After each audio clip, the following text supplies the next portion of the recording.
امروز اومدیم با یه مجازات دیگه با ما دوتا و بچه ها ممنون میشن که این ویدیو رو لایک کنید و چنل ما رو سابسکرایب کنید.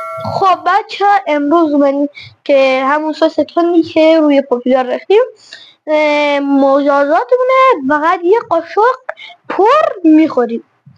خب اگه اون سس تند ندیدیم تو کانال ببینیم و چنل ما هم که گفتم سابسکرایب کنید. به سراغش این باید ماشین بگیم. خب اول تو چند ماشین میتونی نام ببری؟ من 5 10 15 20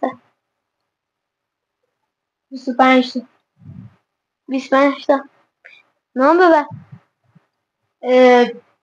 پیکان، خب یکی، تراید، 2 ساینا، 3 کشوپارس، 4 405 6 نه 5.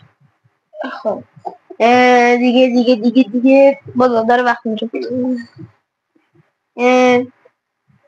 چی من اصلا سر درد ماشین نمیارم. 5 تا داز گفتی دیگه باختی هنوز 20 تاش نگفتی. خب بچه تا باخت حالا اینجا رو قد میکنیم تا بریم سستون دوباره تا بیای. اینم از این بچه ها میکروفون بگم بچه خیلی کم. خب اگر زیاد لایک کنید خب بیشتر نه کنید بچه چرا کم واقعا اگر لایک کنید خب تا 2 تا قاشق دیگه هم باید بخوره. تا قبول کنید چند تا لایک نمیدونم چند تا لایک نمیدونم. حالا برو امتحانش کن. وای آقا من اصلا بچه اصلا در مورد ماشین بلد نبودم. این پیشنهاد این بودا.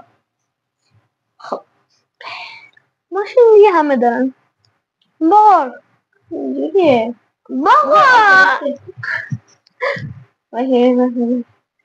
فقط من سری میخورم فرار کنم. میخوام را خیلی تون کفلان خورم خیلی تون. خب باشه بخور تا هر بچه و لایک دنبال و سابم فراموش نشه تا یه ویدیو دیگه. بای بای.